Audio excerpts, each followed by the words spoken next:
बाद में फिर भारत सरकार ने लोगों को यह समझाने का प्रयास किया कि आफ्टर ऑल मनी लॉन्ड्रिंग क्या है। तो मनी लॉन्ड्रिंग को आपको भी मैं समझाता हूं, क्योंकि आफ्टर ऑल इसी मनी लॉन्ड्रिंग के चलते हुए पाकिस्तान ग्रे लिस्ट में चला गया है ना।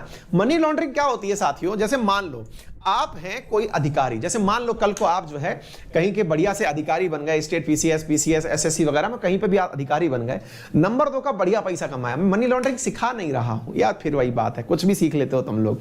नंबर 2 का पैसा बढ़िया से कमाया साहब, अब आपका वो काला धन है, अब उस काले धन को आप लोग जो हैं वो यूज तो कर नहीं सकते, तो यूज नहीं कर सकते तो फिर क्या किया आपने, उस बैंक से उस पैसे को लेने के लिए आपने क्या किया, उस ब्लैक मनी को कैसे ना कैसे समुद्र के रास्ते से, हवा के माध्यम से, कबूतरों के गले में बांध के विदेश पहुंचा दिया।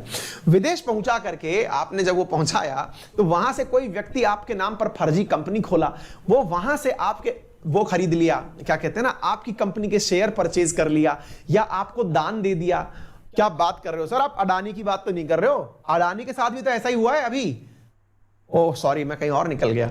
अडानी के साथ भी ऐसा ही हुआ है हाल ही में साथियों, अडानी के साथ भी ऐसा ही हुआ है, क्योंकि अडानी के शेयरों में जो पैसा लगा हुआ था, जो एक ही दिन में 58,000 करोड़ की गिरावट आई थी, उसके पीछे भी यही कारण पता चला था कि कहीं से पैसा लग रहा था। कोई बेनामी कंपनी थी जो पैसा लगा रही थी, कौन लगा रही थी कुछ नहीं पता है।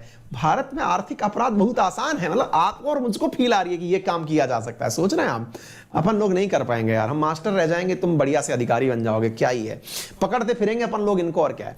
तो भाई अब इसमें क्या है कि ये लोग जाकर दूसरी कंपनी के माध्यम से पैसा भेजते हैं, और भेजने के बाद में आप दिखाते हैं कि ओहो मेरे शेयर्स का प्राइस ऊपर चला गया, आप राजी हो रहे होते हैं, दो चारों को फायदा हो जाता है, बड़े बढ़िया हो गया टाइप से, और फिर आपके उसके ऊपर थोड़ा बहुत टैक्स देकर के उसको नंबर 1 की करेंसी कन्वर्ट कर लेते हैं।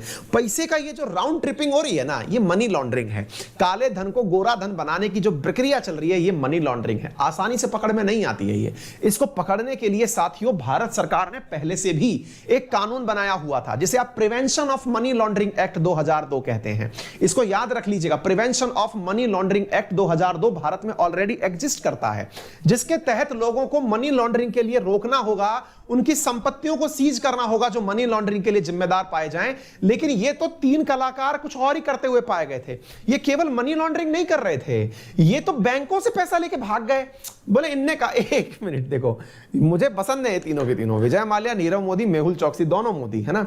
ये पसंद इसलिए है भाई साहब क्योंकि ये लोग, आप और हम क्या सोच रहे हैं, काला धन कमाएंगे पहले, फिर उसको गोरा करके अंदर लाएंगे। इनने का कौन इतनी हेडेक लेगा, नंबर 1 का पैसा लो बैंक से ले लिया, अभी पैसा लेके चलो ना बाहर, लोड क्या है, पैसा लेके निकल लो, पैसा लौटाना नहीं है, बाहर चल के रहना है। तो भाई ऐसों के लिए कोई कानून नहीं था इंडिया में। इंडिया में कानून था जो काले को गोरा करेगा। इनने का पगला गए हो क्या, नंबर 1 का पैसा लो ताकि रिकॉर्ड में हमारा नाम दर्ज हो, लगे कि हमने कुछ किया है यार, उपलब्धि लगे। इनने वो किया, तभी इन्हें आर्थिक भगोड़े में डाला गया। तो पहले इंडिया के पास पीएमएलए हुआ करता था, जिसके अंदर प्रिवेंशन एंड मनी कंट्रोल पर हुआ करता था, मनी लॉन्ड्रिंग को कंट्रोल करने के लिए कानून हुआ करता था।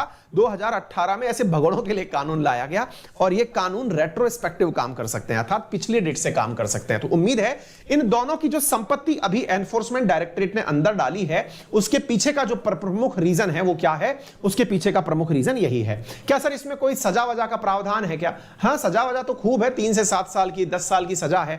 बोले इनको क्या ही फर्क पड़ेगा, इतना पैसा मिले तो 1-2 साल तो जेल में भी काट लेगा कोई। तो कह तो रहे हैं वो लोग, मेहुल चौकसी वगैरह यही तो कह रहे हैं, हमें विदेश की जेल में रहने दो, हम काट लेंगे, कोई लोड नहीं है।